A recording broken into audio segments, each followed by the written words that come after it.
Bonjour à tous et à toutes. Donc aujourd'hui je vous propose de réaliser une page 30-30. J'ai décidé d'en faire une, dans ces temps de confinement. J'ai ressorti mes vieilles revues de scrapbooking et il y en a une qui m'a inspirée. Donc c'est une revue d'histoire de pages, hein. Je rappelle que c'est un titre qui n'existe plus, comme tous les meilleurs titres de revues de scrap. Et donc c'est un numéro, c'était le numéro 36. Donc ça date, hein, c'est 2010 quand même.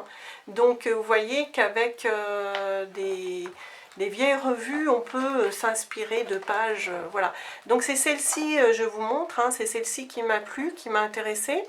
Façon un peu patchwork, mêler des chutes de papier, des photos, des petits embellissements, du tamponnage.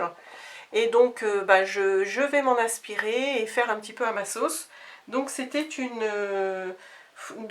page de Sandy Dubois dans le 59. Voilà, donc je vous montre, voilà, je pense que vous la voyez bien. Et donc je vais m'en inspirer et puis on verra le résultat à la fin.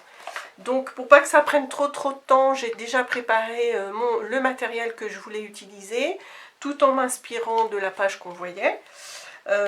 Et donc je ne vais pas forcément me servir de tout ça, mais certainement de beaucoup de choses. Donc j'espère que la vidéo va pas être trop longue, hein, ou alors j'arrêterai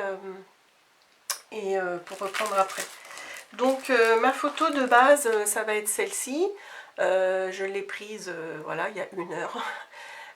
Et donc j'ai envie de mettre comme expression titre principal un tampon, mais à la main je vais écrire, il a quand même 3 écrans sous les yeux, donc je vais mettre il y a un 4e écran, ça te dit, ou voilà, un truc comme ça.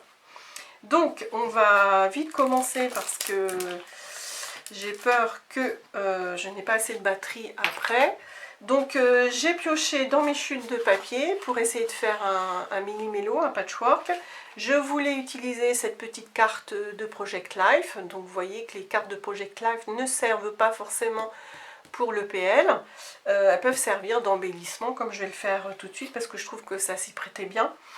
Et puis voilà, j'ai pris les étiquettes que j'ai achetées, que vous avez vues dans le dernier haul, la fille du scrap. Je vais essayer de m'en servir. Des petites étiquettes peut-être, je vais voir. Donc on va commencer tout de suite. J'ai pris aussi de l'overlay, du transparent épais avec le thème maison. Je trouve que c'est pas mal aussi. Donc on va essayer de faire un carré, pas forcément... Moi je vais essayer de le faire un peu plus grand que le modèle. Voilà, je vais essayer de faire un rectangle ou un carré, on va voir après. Donc le côté sympa, c'est d'essayer de mélanger je vais faire mes grands morceaux de papier. Alors je tâtonne, hein, parce que voilà, j'ai rien préparé dans le sens où, enfin si, à part le matériel. Je vais essayer de faire un rappel de papier de temps en temps, du papier rectangle. Donc je coupe ça pour l'instant, après on peut toujours redécouper. Après je voulais mettre du rouge quand même, donc là je cible plus dans les verts et puis dans les rouges, et on va voir ce que ça donne. Donc peut-être, voilà, tac, peut-être mettre un petit peu plus ça, peut-être plus dans l'autre sens. Après ce qui est sympa, c'est vraiment des toutes petites bandelettes, donc je vais commencer une pour trancher sur le côté de la carte. Peut-être la mettre comme ceci. Voilà. Après,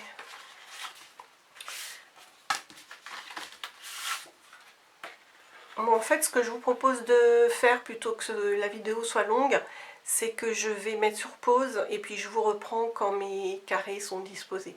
Par contre, comment on met sur pause? Ça, c'est une bonne question.